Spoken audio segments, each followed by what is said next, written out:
Está no ar mais um episódio do Bola Parada, o podcast relativo ao futebol nacional e internacional. Na vossa companhia, as mesmas três vozes de sempre. Eu, Miguel Peixe, juntamente com o Afonso Pereira e o João Silva. Colegas, bem-vindos. Hoje o Bola Parada que assinala o seu 8º episódio e também o primeiro após o fim da temporada. O Benfica sagrou-se campeão nacional, depois de tantas semanas a falarmos sobre a possibilidade do Futebol Clube do Porto lutar por esse título nacional. O Benfica acabou mesmo por se sagrar campeão. Hoje vamos fazer um balanço daquilo que foi a época desportiva em Portugal e temos aqui algumas categorias assinaladas para discutirmos entre os três. Antes de começarmos, relembrar apenas que o Bola Parada está a ser transmitido, está a ser gravado também para o YouTube, por isso, se estiverem a ver-nos no YouTube, têm aí no comentário fixado o link para o Spotify para ouvirem o podcast em formato áudio. Se nos estão a ouvir no Spotify, vão ao nossas páginas, TikTok, Instagram, que vão acabar por encontrar este vídeo no YouTube, o podcast no YouTube em formato vídeo. Hoje que o nosso episódio vai na íntegra para o YouTube, ou seja, vamos ter todo o episódio gravado no YouTube também, por isso podem utilizar as duas maneiras. Colegas, vamos começar. Nós temos aqui várias categorias para falarmos sobre o futebol em Portugal. A primeira, e aquela que naturalmente vem à cabeça, é o 11 da temporada, as nossas escolhas para os melhores jogadores da temporada. Vamos começar com o Afonso. Afonso, se quiseres começar com o teu 11 desta época e que expliques também o porquê de algumas das tuas escolhas. Antes de mais, boa tarde a todos. Estamos aqui a gravar depois do Benfica ter sido campeão. Parabéns ao Benfica também. Pronto, o meu 11 da época tem uma base forte do Benfica, visto que foi o campeão, mas também tem alguma diversidade. Começo pelo Odisseias na baliza, porque para mim o guarda-redes que menos golos sofreu no campeonato tem que ser o melhor guarda-redes da temporada. Não significa que é o melhor. Para mim foi o melhor jogador, foi o melhor guarda-redes desta temporada, mas não é o melhor jogador, não é o melhor guarda-redes da competição. Para mim o melhor guarda-redes é o Diogo Costa, em termos de qualidade, mas nesta temporada o mais regular para mim foi o Odisseias. Na lateral direita, o Víctor Gomes, acho que não há muita discussão, poderíamos escolher o Bá, mas também teve um tempinho parado e acho que o Víctor Gomes foi o jogador mais regular, o lateral mais regular. A lateral esquerda por Grimaldo, não há outra opção, nenhum jogador está ao nível de Grimaldo. A dupla de centrais, tive algumas dúvidas em selecionar algum jogador do Futebol Clube do Porto ou mesmo do Sporting, mas acabo por escolher Otamendi e António Silva, a dupla de centrais do Sport Lisboa e Benfica. Um meio campo composto, isto é um 4-3-3, composto por Uribe, Otávio e João Mário. Tive um bocado na dúvida entre Uribe, Ugarte e Orsnes, mas escolhi o colombiano do Futebol Clube do Porto por já ter vindo a ser um jogador muito regular nos últimos anos pelo Futebol Clube do Porto. Otávio é um craque, João Mário fez uma grande temporada, muitos golos, algumas assistências, foi um jogador preponderante na equipa lisboeta. Na frente, Taremi, Ramos e Rafa. Para mim, os três melhores avançados da Liga. Claro que podíamos falar de PP, que também é um excelente jogador, mas para mim estes três jogadores foram os mais preponderantes na temporada na Liga Portuguesa. O treinador, o campeão, Roger Schmidt, não pode haver outra escolha. João, o teu 11. O meu 11 também não foge muito daquilo que é o do Afonso. Por acaso, logo a primeira escolha é diferente. Não concordo com o Vlaco Dimos. Para mim, como o Afonso disse, e para mim é mesmo o melhor guarda-redes da Liga Portuguesa é o Diogo Costa, e foi este ano novamente. Digo até que para mim, Odisseias dos guarda-redes dos três grandes, do Sporting, do Porto e do Benfica, e até do Braga, para mim é o pior. Gosto mais de Mateus, gosto mais de Diogo Costa e gosto mais de Adá do que Vlaco Dimos. Sinto que é bom dentro dos postos, mas muito fraco fora deles. E para uma equipa que gosta de ter a bola no pé e gosta de jogar de trás, não beneficia em nada. Na esquerda, Grimaldo. É craque, mas também a minha escolha sobre ele vem um pouco da falta de qualidade nesse setor. Penso que a nível laterais esquerdos na Liga Portuguesa estamos um pouco fracos, mas Grimaldo é bom e foi mais uma vez preponderante para o Benfica e merece estar lá. A dupla de centrais composta por António Silva, bastante jovem, e Pepe, já numa idade avançada, mas para mim, por mais que se lesione e por mais que tenha perdido imensos jogos esta época por lesão ou seja lá por que motivo for, sempre que jogou foi sempre ponderante, foi sempre muito bom, importantíssimo para o Porto, e houve jogos em que deu mesmo os 3 pontos ao Futebol Clube do Porto pela maneira que lutava dentro do campo e que defendia a baliza do Dragão. No lado direito, Alexandre Bá. Podia mencionar também Vítor Gomes porque é muito forte, mas acho que Bá foi melhor, e é dentro disso. A 6, Podia falar de Florentino, mas para mim, já falei até aqui, o meu 6 preferido é o Al-Musrati. É muito bom, prefiro... Isto também acaba por ser um pouco as nossas preferências. Florentino, se calhar, foi mais eficaz, mas para mim, Al-Musrati é melhor. Gosto mais do médio da Líbia. Digamos que a box-to-box, ou ali um bocado mais à frente de Al-Musrati, Otávio, sinto que é bom a jogar encostado à linha, mas prefiro vê-lo a jogar no meio campo. Sinto que é um jogador que, à medida que vai progredindo na carreira, tende a descer um pouco no terreno, no sentido em que defende também muito. É um jogador muito forte nessas transições, tanto defensivas como ofensivas, e para mim é o melhor médio de toda a liga. Mais à frente, João Mário, lá está, pelas assistências, pelos golos, foi muito importante para o Benfica. E na frente, penso como o Afonso, para mim o trio de ataque seria mesmo composto por Rafa, por Gonçalo Ramos e por Taremi. Por razões óbvias, Gonçalo Ramos e Taremi foram os 2 melhores marcadores, sendo que Taremi foi mesmo melhor. E Rafa, apesar de sei lá, desde que veio do Braga para o Benfica, acho que todos os anos que passam estamos sempre à espera que venha um Rafa diferente da época passada e nunca vem. Mas o que é certo é que ele foi bom e foi preponderante para o Benfica e sinto que merece entrar neste 11, portanto é essa a minha escolha. E como treinador, lá está, o Schmidt, porque foi campeão. Sim, a minha escolha para treinador também é o Roger Schmidt. Não há outra escolha, é o campeão. As minhas escolhas são um pouco parecidas com as vossas. Há aqui algumas nuances que eu alterei. Lá está, eu não olhei muito para a questão de números e estatísticas ao longo da temporada. Olhei mais para a importância que tinham para as equipas e a importância para o jogo jogado de cada um dos conjuntos. Na baliza, lá está, eu não concordo com o Vlaco Dimos, pelas mesmas razões que o João disse.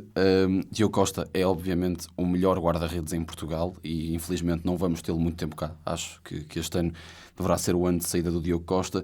Agora, eu tenho que sublinhar que há um guarda-redes na Primeira Liga, que é o da Rua Barena, do Arouca, que para mim, pela importância que ele teve no Arouca, a quantidade de jogos que ele decidiu para o Arouca, para mim tem que estar neste lote. É muito dividido entre o Diogo Costa pela qualidade que tem e pelo da Rua Barena pela qualidade que teve em manter o Arouca vivo em certos jogos. Por isso, a minha escolha aqui é muito dividida. Diogo Costa pela qualidade, o da Rua Barena pelo que significou.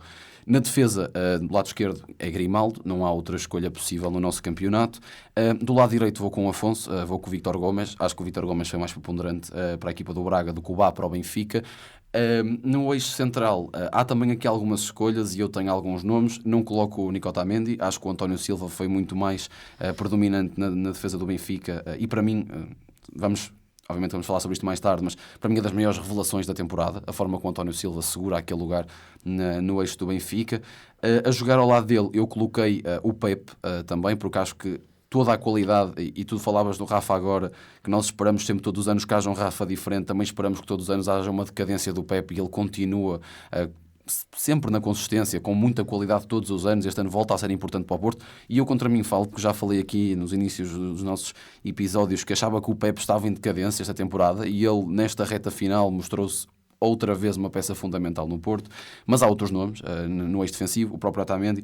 Acho que o Gonçalo Inácio poderia merecer uma menção aqui. O Niakate do Braga também para mim pode estar nesta lista, como o João Basso do Arouca também pode estar nesta lista. Há muitos jogadores aqui no eixo central que podem ficar. Para mim vai o Pepe e o António Silva pela importância que tiveram nos conjuntos.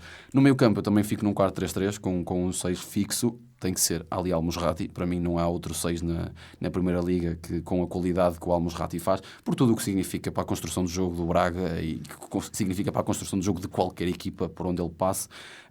A jogar no meio campo, aqui eu mudei algumas coisas, lá está. Vocês colocaram o Otávio, também o João Mário, mas eu olho muito para aquilo que foi a temporada desses jogadores nos respectivos clubes. O João Mário e o Otávio, nenhum deles jogou no meio campo esta temporada nas equipas, mais o Otávio às vezes no Porto do que o João Mário no Benfica. Por isso eu no meio campo acabei por colocar o Ugarte, porque para mim o Ugarte está numa forma e fez uma época espetacular, apesar do Sporting estar muito aqui nas expectativas. Para mim o Ugarte é um médio completamente diferenciado na Liga e a jogar ao lado dele o Osnes, que para mim também foi dos melhores jogadores do Benfica, se não o melhor, aqui muita discussão, a melhor contratação sem dúvida, por isso tem que estar ali o Osnes por tudo o que significou para o Benfica. E é curioso que eu ainda hoje pensei sobre isto e o Osnes é aquele jogador que no início da temporada, quando via o Benfica a jogar e o Osnes tinha alguns minutos a partir do banco, nos primeiros jogos o Roger Smith ia lançando o Osnes, por aquela altura em que até o Enzo estava cá e jogava muito mais tempo, e notava notavas que havia ali algo diferenciador. Havia ali um jogador, a forma como ele entrava na partida, a leitura tática, a inteligência, o toque de bola, notava-se ali no início da temporada que havia ali um jogador, que tinha vindo alguém com grande qualidade para o plantel encarnado e para mim tem que estar neste 11 da época. Na frente, eu fujo um pouco à regra. Rafa foi muito importante para o Benfica, acho que é um jogador que é como tu dizes, todos os anos esperamos mais, mas nos momentos importantes esteve lá. E o Rafa, principalmente na primeira metade da época, foi um jogador super importante em jogos em que o Benfica precisava mesmo de vencer. Eu coloco o Gonçalo Ramos porque para mim o Taremi foi o melhor marcador, mas o melhor avançado é indiscutivelmente o Gonçalo Ramos. O Taremi foi o melhor marcador com 7 penaltis. E não é por questão dos penaltis, mas com 7 penaltis o Gonçalo Ramos não marcou nenhum. São todos do João Mário e teve 19 golos. Por isso, para mim, o Gonçalo Ramos tem que estar ali. É o avançado da equipa campeã e que foi muito importante em muitos encontros. Eu venho-me à memória de um jogo do Benfica no início da temporada no Casa Pia, que deve ter sido aqueles jogos que eu acho que a equipa de Roger Smith não merecia ganhar e foi o Gonçalo Ramos que decidiu a partida. E depois, ao lado dele, a jogar num tridente ofensivo com 2 extremos, fugindo, lá está, um pouco à regra, e eu acho que não há, para mim, dos melhores jogadores a atuar no nosso campeonato, é indiscutivelmente PP. Eu acho que o PP é um jogador com uma qualidade enorme, não consigo colocar outro jogador, e há outros nomes, claramente, Ricardo Horta, Yuri Medeiros, Pedro Gonçalves, Edwards, Rafa, há muitos jogadores, Bruma, há muitos jogadores com muita qualidade a jogar na extrema, mas para mim PP tem uma qualidade enorme em tudo o que faz, e por diversas razões que já enumeramos aqui no podcast, e do outro lado, por aquilo que representa para o Futebol Clube do Porto e para aquilo que fez para a temporada, tem que ser Otávio. O Porto é uma equipa completamente diferente a jogar com o Otávio e sem Otávio, como foi na época passada. Eu faço um pouco a comparação com Vitinha, acho que o Porto com o Vitinha e sem Vitinha era um Porto totalmente diferente.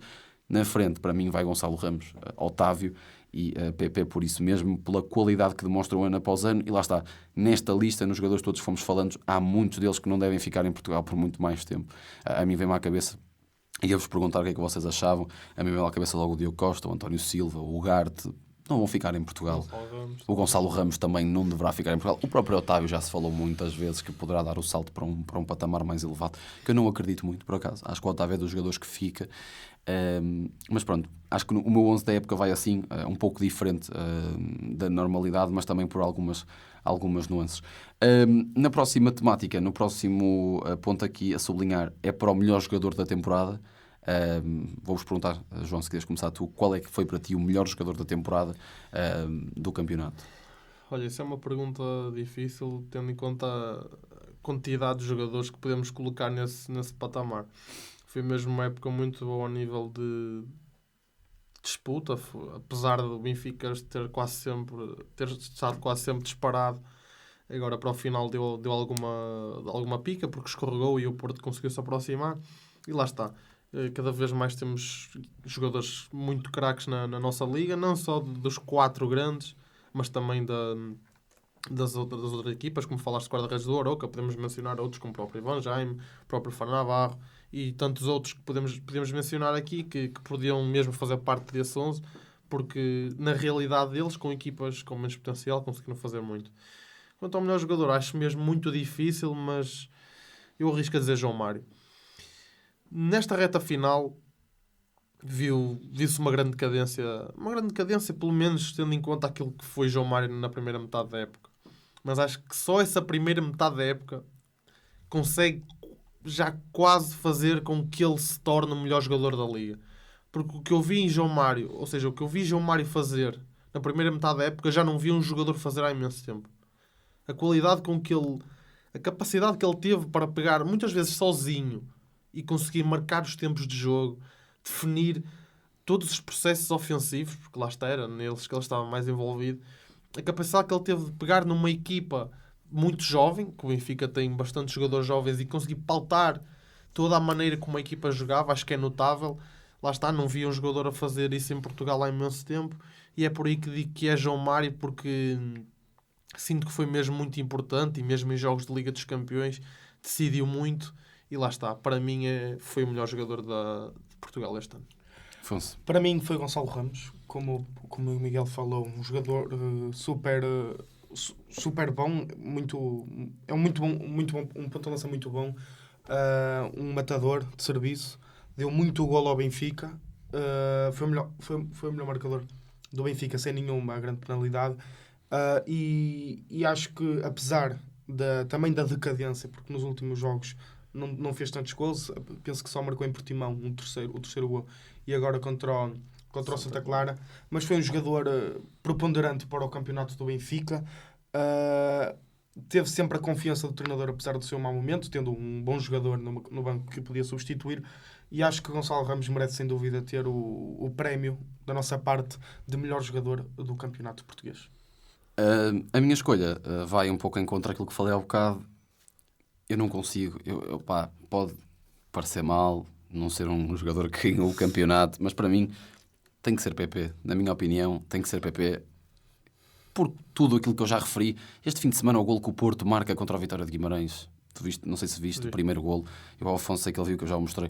O golo que o Porto marca ao Vitória, o golo com a jogada do PP quase numa área outra, é incrível. E ele faz isso muitas vezes, em muitos jogos, com muita qualidade. Não é só a capacidade que ele tem de jogar em várias posições. Até já jogou na lateral direita este ano, médio centro também. E nós já fomos falando sobre isso, e eu próprio sei que houve um episódio, não sei se foi o segundo ou o terceiro, que eu trouxe isso para aqui, que é o PP ter jogado na lateral direita faz com que ele se torne um jogador ainda mais completo, a encurtação de espaço, a pressão, tudo. Ele é um bom jogador a atacar, é um bom jogador a defender, tem tudo. O Sérgio Conceição moldou ali mais uma vez um jogador com muita qualidade, e para mim o PP é o melhor jogador do campeonato, indiscutivelmente. É a minha opinião. Pode não ter sido, se calhar, o Porto. Nós ficamos um pouco naquela, porque o Benfica foi muito dominante durante grande parte da época. Só agora no fim é que houve esta questão que me falas da pica, em que o Porto encurtou um pouco as distâncias e andou ali a cheirar o título. O Benfica foi sempre dominante, e eu acho que, como tu falas e bem a questão do João Mário, eu não me lembro de ver uma primeira parte da época tão forte de uma equipa em Portugal como o Benfica este ano. Se calhar no tempo de Vilas Boas, com o Hulk no Porto, o Falcão, se calhar nessa altura havia aí uma equipa super dominante, mas este Benfica, que jogou esta primeira parte da época, com aquela fase de grupos na Liga dos Campeões, completamente abismal. Essa, se calhar, foi uma das melhores equipas que eu vi passar em Portugal num período de tempo. Depois, claro, que houve a tal decadência e é natural. Mas pronto, a minha escolha vai para o PP porque não tenho... lá está, é um pouco cunha pessoal, um pouco gosto pessoal de jogadores. A próxima categoria é a melhor contratação. Também é um caso muito difícil. Eu posso dizer já a minha. Para mim, a melhor contratação da época é indiscutivelmente Ausnes, pelo preço. Não, obviamente que não vamos falar aqui de Enzo Fernandes, porque foi um jogador que esteve 4 meses no Benfica, mas para mim a melhor contratação da época foi Ausnes, por tudo o que trouxe ao Benfica, pelo preço que custou ao Benfica, que creio que foi 8 milhões, se não me engano, ao Feyenoord. O Ausnes acho que foi 8 milhões ao Feyenoord, ou 9 milhões, que é um preço muito baixo para aquilo que o jogador vale. Acho que foi o olho do Roger Smith, que veio da Holanda e traz um grande jogador. Para mim foi a melhor contratação desta temporada a nível de clubes.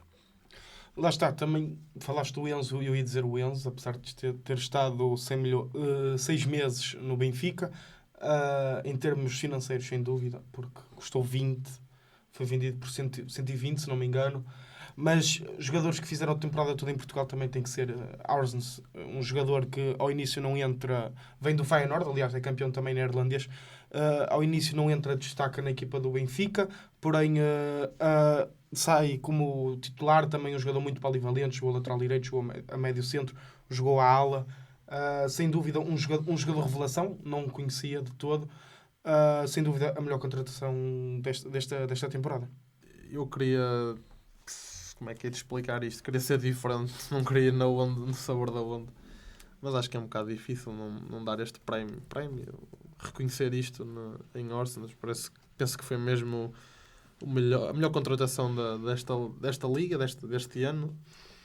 Também lá está, tem o olho de Roger Schmidt e todos os olheiros, o próprio Rui Costa, seja quem for que esteve envolvido no scouting deste jogador. Lá está, também não conhecia de todo, nunca o tinha visto jogar sequer, nem 1 minuto, nem 2, nada. Não sabia como é que ele era, nem sabia que posição é que jogava, soube depois quando ele estava linkado ao Benfica. E lá está, mostrou-se muito forte, muito bom a jogar ali no meio campo, um pulmão autêntico. É um jogador que não nos delicia com a sua qualidade técnica, é mais pelas suas cargas de trabalho, pela sua capacidade de correr os 90 minutos, 120 se for preciso, com a mesma intensidade que começou o jogo. É mesmo muito bom nesse aspecto, é muito inteligente a jogar, não inventa, joga sempre simples. E lá está, também joga a lateral direito, rodou também um pouco ali as posições, que lá está, consegue jogar. Queria também só mencionar, digamos que uma menção honrosa, a Bruma. Ia falar sobre isso, a repescagem. Exato. Não foi, ou seja, o Braga não o comprou por definitivo, foi por empréstimo, mas para mim, a par de Orsens, lá está, Orsens jogou mais tempo e se calhar foi mais preponderante também porque o Benfica foi campeão, mas Bruma foi mesmo, já falamos aqui, aliás eu já falei dele várias vezes, foi uma excelente contratação. Encaixou que nem uma luva no sistema tático do Braga, mostrou-se muito capaz, logo desde o início, de transformar todo o estilo de jogo do Braga, que pecava, na minha opinião, um pouco por falta de velocidade, falta de verticalidade ali nos tridentes ofensivos. E lá está, a Bruma veio colmatar essa lacuna do Braga, trazendo muita velocidade nas linhas. Depois lá está, o Braga tem muita qualidade, vinda de Ricardo Horta, de André Horta, do próprio Yuri Medeiros, de aproveitar essa velocidade da Bruma e essas marcações para meter lá a bola, e Bruma foi mesmo muito importante para o Braga, tanto é que o Braga acaba a época em terceiro lugar, uma ótima classificação para os minhotos, e muito disso para mim deve-se à vinda de Bruma. Eu ainda nas menções queria dar uma, eu acho que vocês também concordam comigo, mas isto é uma questão de scouting, de pôr o olho, que é a contratação que o Sporting faz de Diomandé. Acho que é uma contratação muito boa. Isso falou-se muito da questão de 7 milhões para o Mafra, para o Midtjylland neste caso, ele estava no Mafra, um jogador da segunda Liga, 7 milhões e meio, se não me engano, por ele. E acho que vem ali um jogador com muita qualidade e só teve meia época no Sporting. Pela idade, ele tem 18 anos, 19 anos, e já foi titular no centro da defesa em pleno Emirates. Só queria dar essa menção porque acho que foi um bom olho, um bom scouting, e acho que é muito importante. Na próxima categoria vou juntar aqui duas, porque acaba por estar na mesma linha de pensamento, que é a maior revelação da temporada a nível de jogadores e a equipa revelação. Eu acho que na equipa revelação nós concordamos os três que tem que ser o Arouca, pela classificação. Podíamos dizer o Braga, pelo terceiro lugar. E apesar da primeira grande volta, a grande primeira volta do Casa Pia. Do Casa Pia, sim, também é verdade. Eu digo o Arouca por causa da classificação final e por ter conseguido ir à Europa. Acho que aí nós não precisamos muito de explicar o porquê. Acho que o Arouca é facilmente explicável. A maior revelação, na minha opinião, há muitas revelações desta temporada. Acho que aquela que tem que ser a base e a principal tem que ser António Silva, por aquilo que representa para a própria seleção, que agora vai ser um jogador que vai ter muito mais minutos na seleção, acredito, que representa para o Benfica. E como é que aparece António Silva, que ninguém conhecia António Silva há um ano atrás.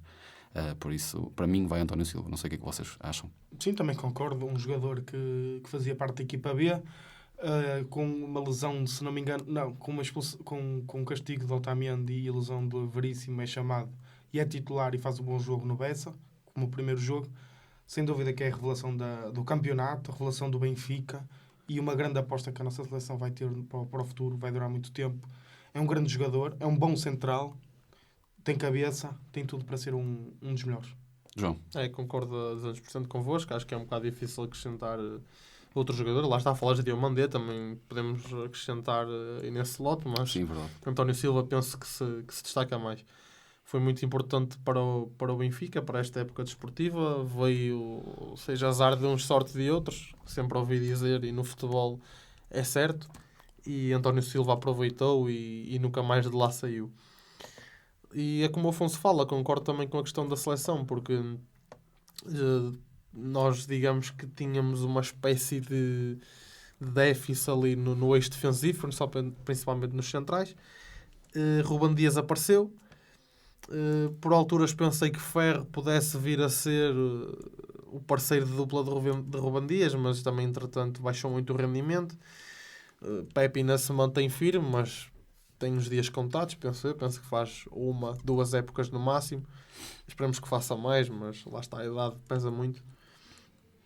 E António Silva apareceu e apareceu também Gonçalo Inácio, é preciso mencionar isso. Verdade, sim. Assim de um momento para o outro quase apareceram dois centrais muito capazes. Para mim, António Silva é ligeiramente melhor, mas com este sistema tático novo que o Roberto Martínez quer implementar na seleção, quem sabe jogarmos num futuro com Ruben Dias, Gonçalo Inácio e António Silva.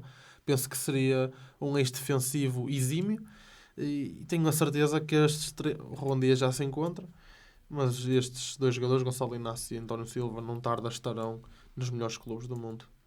O António Silva, eu até acho... Primeiro, acho muito complicado que fique esta temporada. Sou sincero. Eu não acho. Acho que vai ficar... Acho que vai fazer um trajeto idêntico de Ruben Dias. E eu acho... Vai preferir ficar mais umas anos. Eu digo que acho difícil por uma simples questão. Os ingleses gostam tanto de Ruben Dias que ver um jogador como o António Silva, que é a cara chapada do Ruben Dias em questão de trajeto pelo Benfica, acho que pode haver aí um peso por parte dos ingleses, que acho que é a liga natural para o António Silva dar o salto, na minha opinião. E eles, ao verem o que aconteceu com o Ruben Dias, não sei se não têm ali debaixo do olho a questão de António Silva, até porque está numa altura em que ele ainda não tem tantas épocas de afirmação no Benfica e que, mesmo que seja um preço caro, se calhar não é tão caro como será daqui a uns anos. Digo eu, é apenas uma opinião. O último ponto a pegar aqui na nossa liga é a equipa de desilusão. Qual é que foi para vocês a equipa que se apresentou a um nível muito abaixo do esperado e que devia ter dado mais cartas? Eu tenho duas equipas. Eu primeiro quero falar do Estoril Praia, que se manteve na Primeira Liga. Uma equipa uma equipa muito jovem, treinada por um treinador no início da temporada também muito jovem, como é Nelson Veríssimo. No entanto, desiludiu muito. O futebol não era o melhor, os resultados fracos, tanto que Nelson Veríssimo, a partir de fevereiro, se não me engano, a meio de fevereiro é despedido. E com Ricardo Soares também a coisa não foi muito boa. Maus resultados, o futebol não era ideal, apesar de nas últimas 3 jornadas, 4, conseguir os pontos para garantir a manutenção e não precisar de jogar a final, entre aspas, contra o Marítimo em casa na última jornada.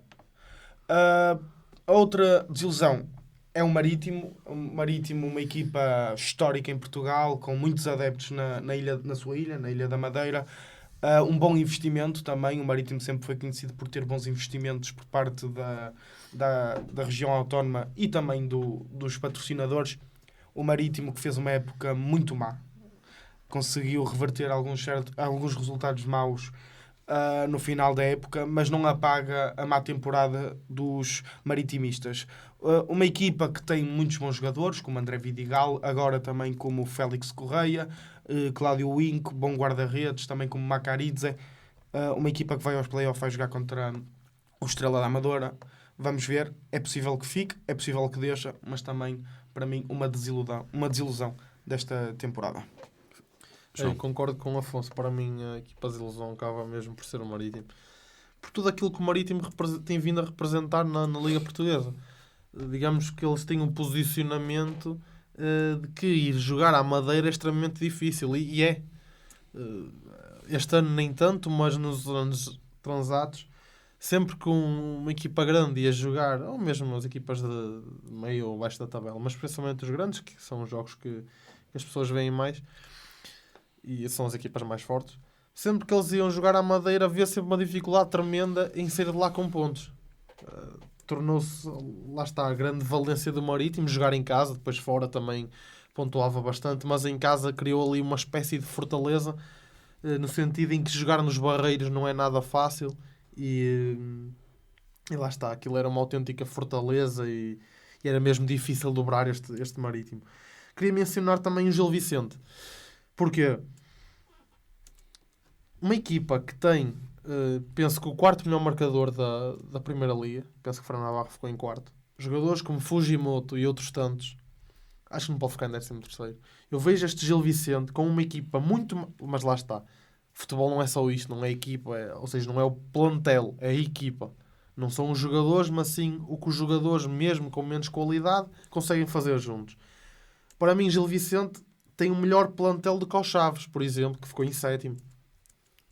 O Gil Vicente tem um melhor plantel até do que o Arouca, que ficou em 5º para mim. Mas lá está, isso não chega. Tem de haver toda uma conjugação de elementos e tudo e mais alguma coisa para que os resultados aconteçam e para acontecer como aconteceu este ano com o Arouca, que lá está, mencionamos que é a equipa revelação e ficou em 5º lugar e merecidíssimo.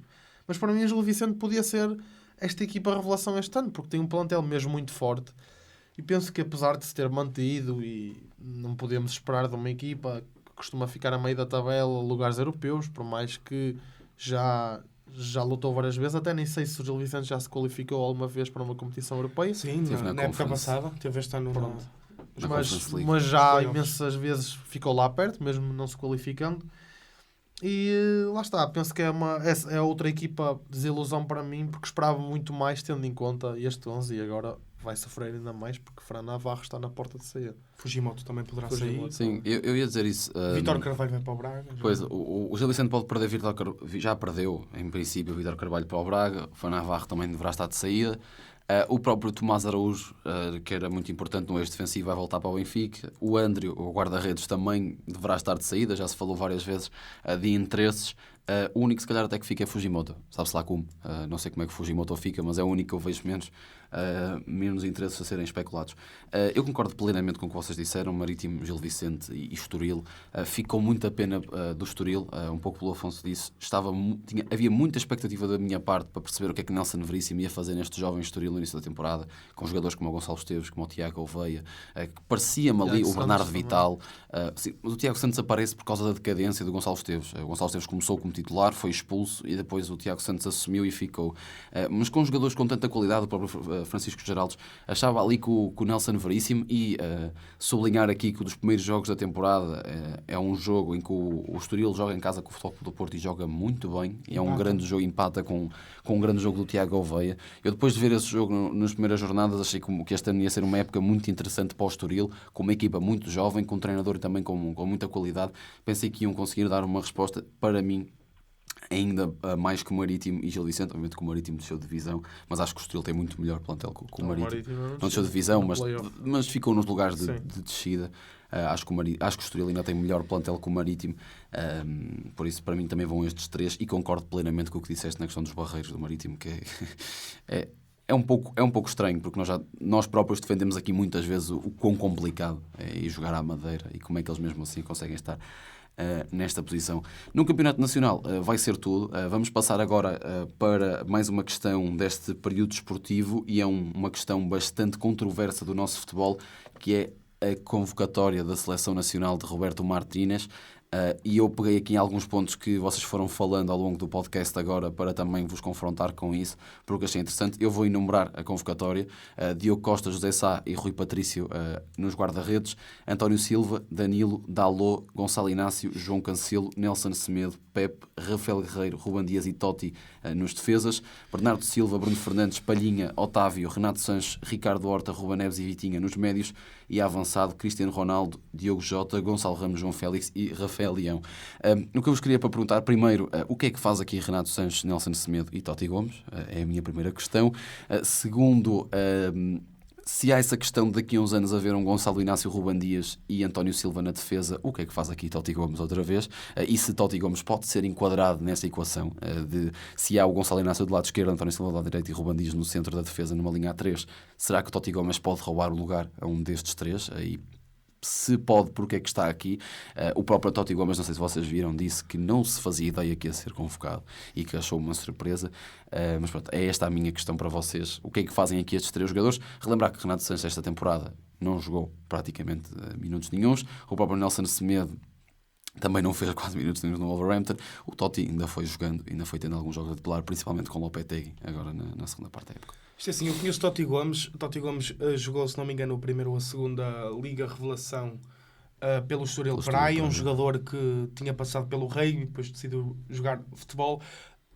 Totti Gomes esteve emprestado ao Grasshoppers durante 1 ano e meio, 2 anos, pelo Wolverhampton. O Grasshoppers, que é uma equipa satélite dos ingleses. Totti Gomes foi chamado ano passado, a meio do ano, por Bruno Lage, se não me engano. Jogou alguns jogos, mas como tu disseste, este ano com o Lopetegui foi mais aposta.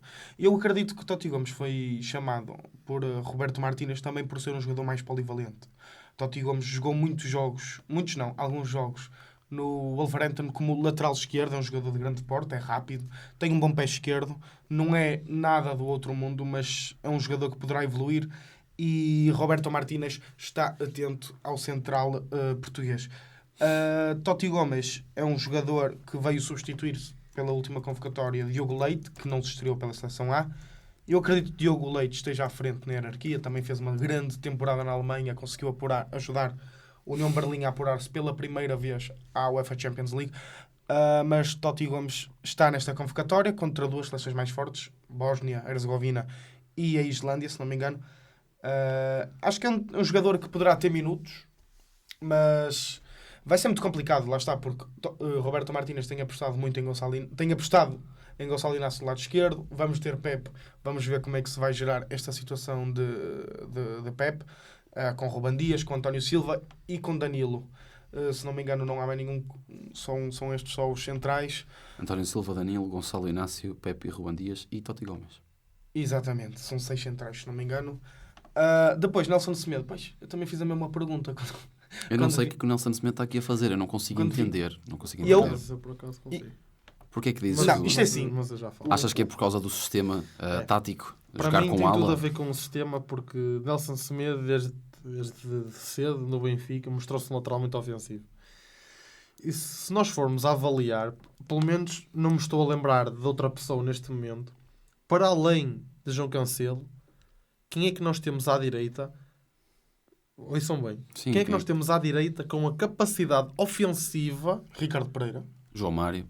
parecida O João com o Mário, João Cancelo? o João Mário não podes dizer que o Nelson Semedo está em melhor forma que o João Mário do Porto. Não estou a dizer está, isso, é mas consigo perceber neste sistema tático. João Mário poderá estar Eu não- melhor, eu- mas o João depois Mário é Diogo Dalot para mim não... Diogo Dalot? Não, para mim Diogo Dalot não... Por isso é que eu acho que esse sistema tático vai acabar Mas- por destruir a Diogo seleção. Mas, por Dalot, para exemplo, mim, mas é o não melhor há- lateral, mas o não há lateral uma- direito em melhor forma em Portugal. Mas não há uma... Não, Lateral não direito. havia uma clara... Lateral direito. Não havia um Lateral claro ofensivo espaço. direito. Não havia um claro espaço para convocar João Cancelo e Diogo Dalot para o lado direito, apostar no João Cancelo a titular porque é um lateral muito ofensivo, e do lado esquerdo jogar com Rafael Guerreiro, que também é um lateral muito tinha- ofensivo, e Nuno Santos, que faz isso na equipa. Também temos o Nuno Tavares, que é titular da equipa de Marselha. É isso que eu não entendo. O Nuno Temos Santos... o Mário Rui, que é campeão italiano. Apesar Sim, do sistema defensivo não ser Mas com lá- 5, mas já Mas- jogou, porque o mas Nápoles já jogou a 5. Estes 4 jogadores, Dalot, Cancelo, Nuno Santos e Guerreiro, são 4 jogadores que estão habituados a jogar como laterais ofensivos nos seus respectivos clubes. Se formos olhar para aquilo que eles fazem, é que o Nuno Santos joga nesse sistema, o Rafael Guerreiro por vezes até joga a médio esquerdo no Dortmund, joga mais à frente. O próprio João Cancelo joga dos dois lados, mas nós todos sabemos que o Cancelo tem que jogar num lado onde o extremo apoio, porque o Cancelo defende menos, defende mais, ataca mais do que defende. Por isso, não fazia muito mais sentido isto. Eu só digo isto por uma questão de forma. O Nuno Santos esta temporada faz uma época, se calhar a da afirmação dele no Sporting desde que chegou. A melhor, na minha opinião, se calhar Os desde que melhores chegou. números, sim. Sim. Por isso, não consigo entender estas escolhas. Agora, Nuno Mendes está lesionado, certo? sim. Depois lá está. Eu acho que é assim. Há uma outra questão que eu até consigo entender do lado de Roberto Martínez, que é... Ele é um treinador novo, que de certeza que não... Há aqui muitos jogadores que ele até ingressar na seleção não conhecia, não acompanhava sequer, e olhando àquilo que ele já fez na primeira convocatória, em que promoveu algumas novidades, nesta convocatória promove algumas novidades contra seleções que Portugal até se sente bastante à vontade, Islândia e Bósnia, ok, que a Bósnia até pode ser uma seleção complicada, mas acho que Portugal, neste momento, com os jogadores que tem, vai sentir muito à vontade, mesmo com esta convocatória. Pode ser uma questão também de querer avaliar os jogadores no espaço de seleção, querer avaliá-los de perto. Os jogadores... O Nelson Semedo, lá está, eu estou contra, eu não consigo perceber. O Renato Sanches, eu até percebo, para avaliar a forma que o Renato Sanches está, é um jogador ainda que tem muito para dar e que na seleção costuma ter sempre uma qualidade acima da média. O Totti Gomes também percebo isso, porque é um jogador que também cresce aos poucos no Wolverhampton e ele pode querer observar no espaço de seleção, observar um pouco mais de perto aquilo que é este central português. Por essa perspectiva, percebo. Agora, que há aqui muitos nomes que para mim deviam estar na convocatória e que não estão... Eu podia estar aqui a enumerar vários, já disse o Nuno Santos, dizer o Pedro Gonçalves, o Mateus Nunes. Há muitos jogadores, e agora até me está aqui a falhar, mas eu já tinha pensado sobre isto. Há muitos jogadores que podiam estar nesta convocatória que não estão e eu não consigo perceber porquê. O próprio Beto, acho que faz uma boa época na Udinese. Mas tiravas quem para pôr Beto? A questão é essa. Pois, a questão... Mas não é questão, Cristiano. não é questão de tirar Não vai quem. sair. Não é questão de tirar quem. Mesmo É o vamos Pote, levar... Mesmo o Pote. Vais tirar quem para pôr a Pote? Mas, por exemplo, o Pote há muito aquela questão. Ricardo Horta ou Pote? Os números do Pote esta temporada são números exorbitantes. Mas, mas a temporada do clube também conta. Eu sei que sim, mas Ricardo Horta ou Pote? Isto é uma discussão muito forte. Sim, é difícil. São dois bons jogadores que fazem praticamente a mesma coisa. Não são os dois muito rápidos, são jogadores de toque, são jogadores de aquele espaço curto, muito drible, muita qualidade no passe, na desmarcação, achar espaços vazios. Percebem? Não sei. Isso é a questão do Beto. Obviamente que não dá para tirar, mas também, não cá estavas a falar sobre isto, 6 centrais. Tinha a ver com o sistema Eu tático. sei que a linha de 3, mas não podiam ser 5 centrais, 6 centrais, para levar numa linha de 3, dois suplentes. Se numa linha a 2 levamos 4, percebem? Eu aproveito já para dar a minha opinião e dar já um remate grande a todas as questões que foram colocadas aqui. Primeiro, esta aparição de 3 jogadores que se calhar foram uma surpresa. Totti Gomes, percebo. Pronto, aliás, isto é uma convocatória para jogos que são a doer, como nós costumamos chamar, mas atenção que isto não é para uma fase final. É normal o treinador querer experimentar, querer rodar um pouco, querer saber como é que estão os jogadores que já foram importantes para a seleção, principalmente Renato Sanches e Nelson Semedo, já foi convocado até para fases finais, como é que eles estão em forma, para perceber e também para tirar as suas ilações do género. Ok, convoquei-o, não estava em condições. Atenção, Nelson Semedo foi convocado para uma fase final porque o Cancelo teve Covid. Mas foi ele que foi convocado. Foi na mesma. E jogou a titular. Consegui compreender. Lá está, Totti Gomes é polivalente.